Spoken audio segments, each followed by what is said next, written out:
Alright, round one we have the choice. We will play first. Ooh, the five-lander, the infamous five-lander. I strongly dislike five-landers. Now I have to think about this. I'm 17 land deck. I'm also running a Cluestone. Don't have our red source. These two spells are very good. This is an awkward keep. This is an awkward keep. Really is. See, I just talked about in my last draft my problem with five-land hands. Big problem with five-land hands is that you can either flood out early or you flood out mid-game, and both ways you're really getting screwed hard.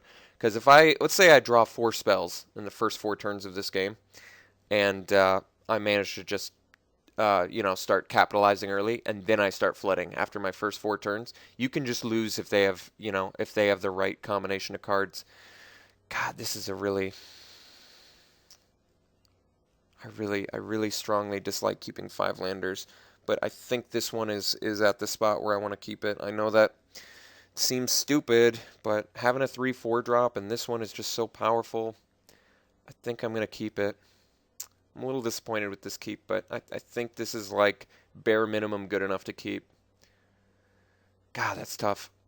I really wish this was a four-lander with these two cards. This is an extremely dangerous keep. I'm not going to lie. Extremely dangerous. And he mulled to 6, which helps his hand a little bit.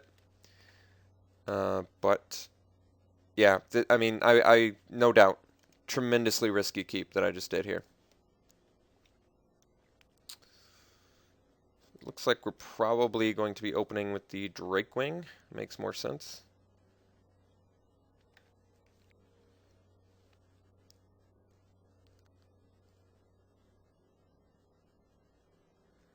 Oh. Well, maybe the Beetleform Mage makes a little more sense now.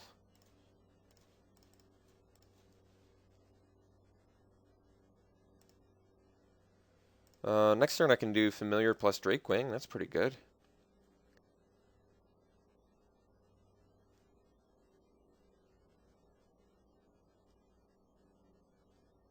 Huh. Main deck Guildscorn Ward. It's pretty good. I don't see that very often.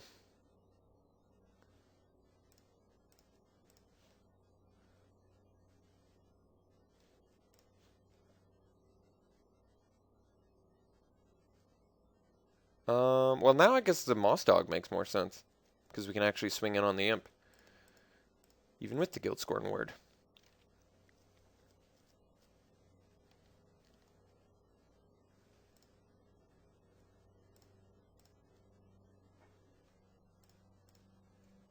Guildscorn Ward main deck, that's very strange. Okay, Pegasus, not a big deal. Ooh, Burst of Strength's pretty good. Alright, let's get in with our Moss Dog here.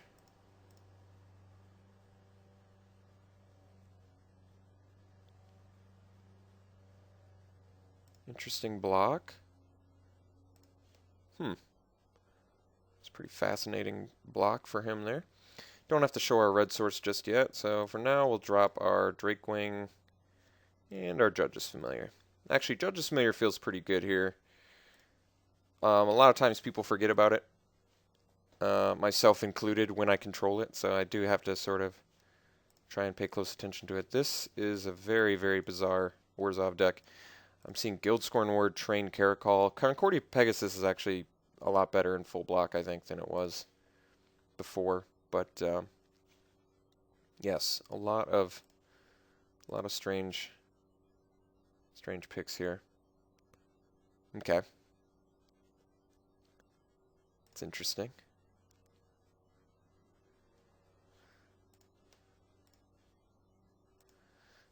Surprisingly, Guildscorn Ward doing a lot of work for him right now.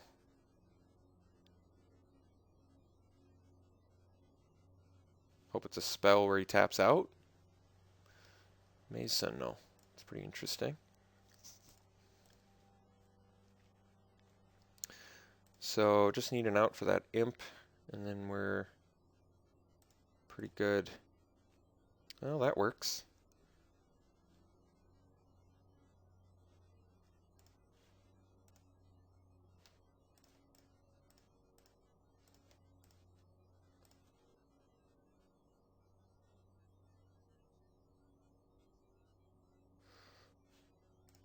I did just use an impact on a Dagger Drome Imp, but I also get to get in for 4, and I got rid of a Guildscorn Ward too, so not the worst line for me. I will say this ended up a little bit better than I expected it to.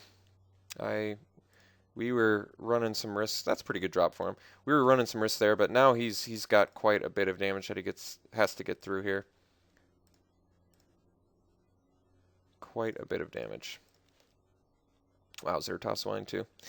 As much as I'd like to be able to play it, we currently only have 1 green source, and Zertos Wine makes a better Blood Rush. So for now, why don't we just activate this dude and get in for 8. And I still have to remember the Judge's Familiar because he could have Executioner's Swing or something like that.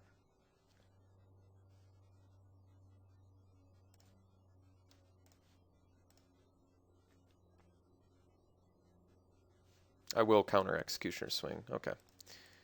I have to maintain consciousness of Judge's Familiar at all times.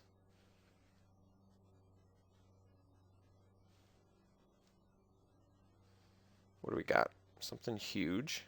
Okay. Debt to the Deathless. Interesting. Okay, so we're going to be losing 6. He's gaining 6. Can't really swing with the Perilous Shadow. Should I assume he's running multiple Debt to the Deathless? I guess, I hope not. So we're going to take 3 here.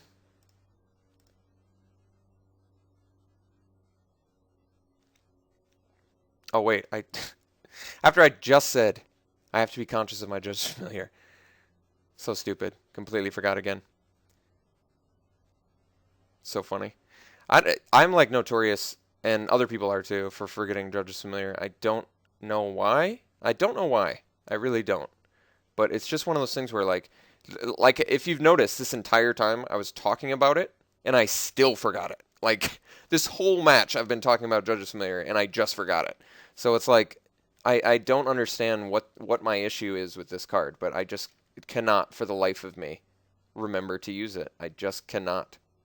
I'm just not conscious of it. I don't know what the hell the problem is. It's so strange. It's like the strangest damn thing. Strangest damn thing.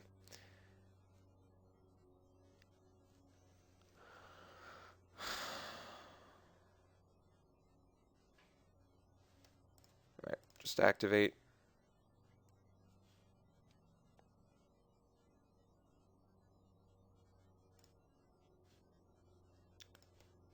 I'm going to attack with both of these, leave back the Judge's Familiar, Thrashing Moss Dog, in case he has some sort of cheap removal and he can get in for lethal. I'd like to be able to block with both, and it doesn't actually change the clock that I can see.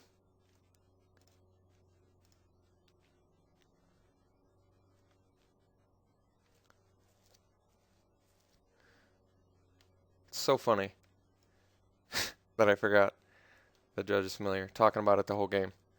And then I'm like, yep, Debt to the Deathless, let's take it. So stupid.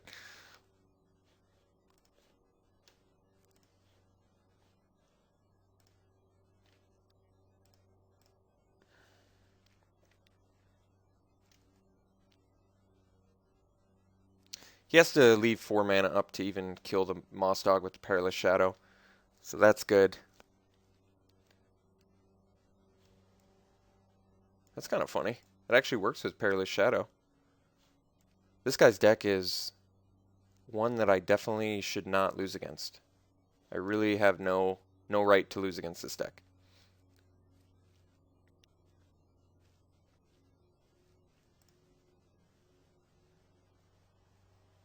It's pretty funny. Pay 2 mana to get +4/+4. It's actually, I mean, it's the only time I've ever seen Illusionist Bracer played before, so actually a reasonable use of it. It's not even lethal, which is funny, but we'll just let our Moss Dog die. That's okay.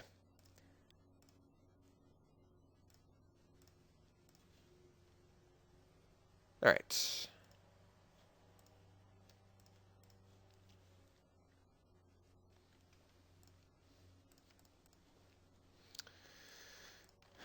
Alright, so we got game one. Now I remember, Debt to the Deathless, when he casts it. I love how he didn't even leave the mana open for Judge's Familiar. It's like he knew. He didn't even play, he didn't play around it, I didn't play with it. Ugh, God. Sundering Growth for Illusionist Bracer? Probably not necessary. Is it Staticaster? We did see Train Caracol and a Daggerdrome Imp. You know, that's actually pretty reasonable. I guess the Guildscorn Ward's pretty good against that Staticaster. But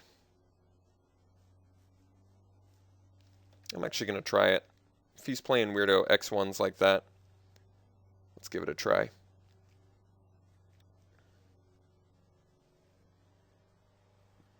And it actually wields Civic Saber too, so that's kind of cool. All right, let's try game two here. Okay, this is a questionable hand too. We have all three colors, another 5-lander. We're on the draw this time. I do have a Death Cult Rogue Hands of Binding, and based on what I've seen from this guy's deck, that might be just enough. I think we're actually going to try this one. Another risky keep because of the 5-lander, but based on what my opponent is playing and based on just the 2 cards, it looks like I could be successful.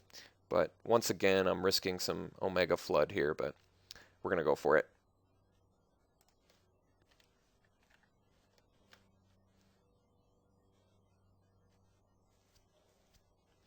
Turn 1 Train Caracol.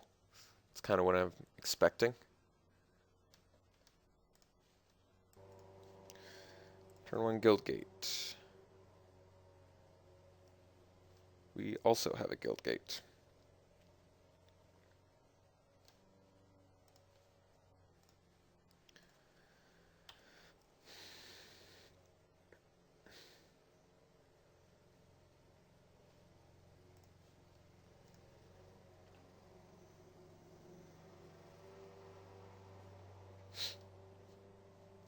Another Guildgate. Alright. And we also have another Guildgate.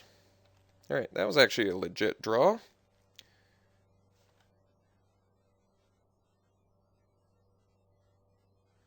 Triple Guildgate. Alright, that's... Oh, I think I know what he top decked.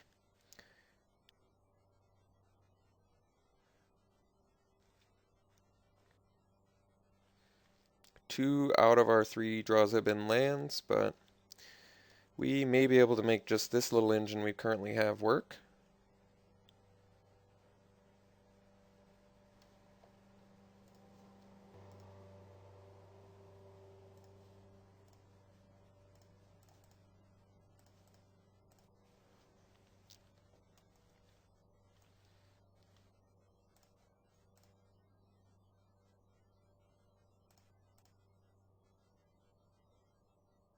See, he's got that Guildscorn word.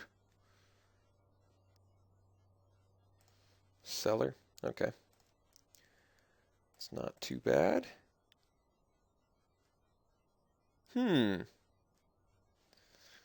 Attacking with the 1/1 lifelinker. Do I even know a trick he could have? I don't. I'm going to block it.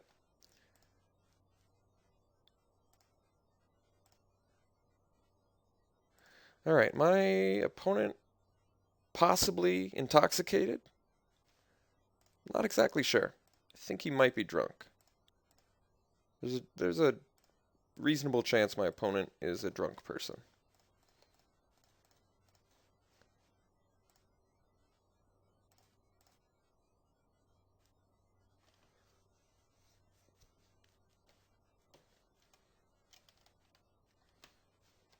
Corpse Blockade. Alright. That does in fact do something. I hope he attacks with a bird. That would have been good. Okay.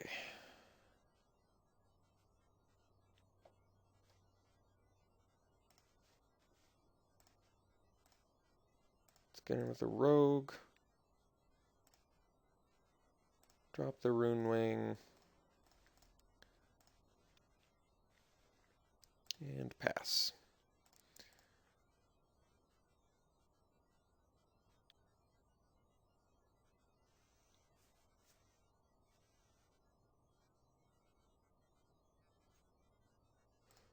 There we go. That's a good card. It only currently has one swamp, though, which makes it a little less good. Is it time to bust out the Hands of Binding yet? No, I don't think so. We can actually swing with everything now, though. That's pretty cool. I don't think I need the Hands of Binding yet, so we're going to swing with everything. He probably blocks the Corpse Blockade on the Thrashing Moss Dog, and it's actually okay if he sacks like a bird. I don't really care, you know? Alright, so let's see. Alright, yep, he gave a Death Touch. This is actually just going to work out fine for us, though, because we're going to eat his Corpse Blockade now. We did lose our Thrashing Moss Dog. However, the Assault is still happening. He's going to lose his good blocker. And we're still going to be having Hands of Binding and Crosstown Courier, so I think this is perfectly acceptable.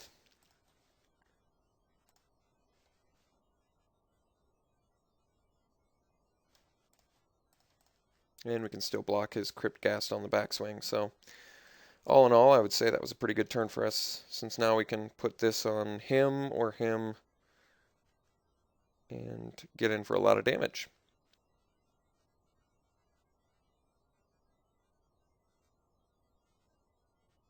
What do we got?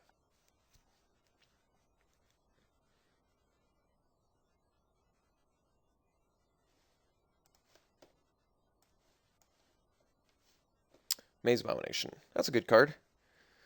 I happen to know what stops Maze Abomination currently in my hand.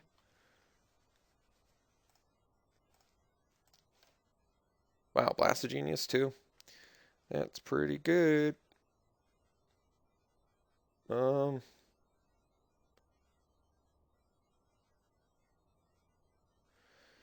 Yeah, I think we just do Moss Dog on Runewing. So even if he has removal,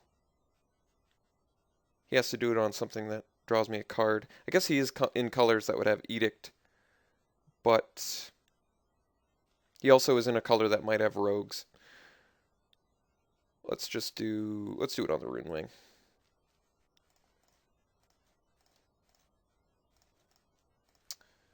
And then we're going to fry his bird.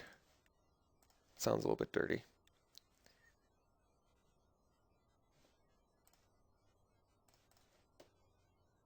Get in for 7. Okay. Good hand currently.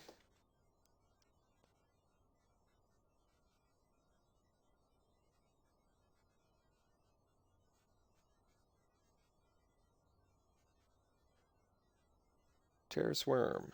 Yes. Okay.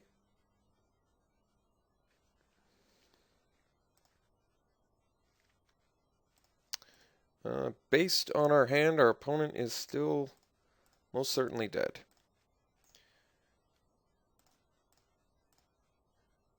Based on our board state even, not even our hand. So get in with these two, no rogues, 7 damage.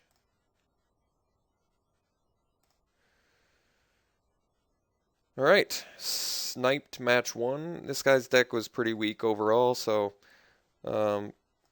definitely not going to say our deck, is incredible yet. I think it just needs a matchup that's playing a little bit higher quality of cards. So I think our opponent is either drunk or relatively new to this environment or drafting in general or something like that. But I'll see you round 2.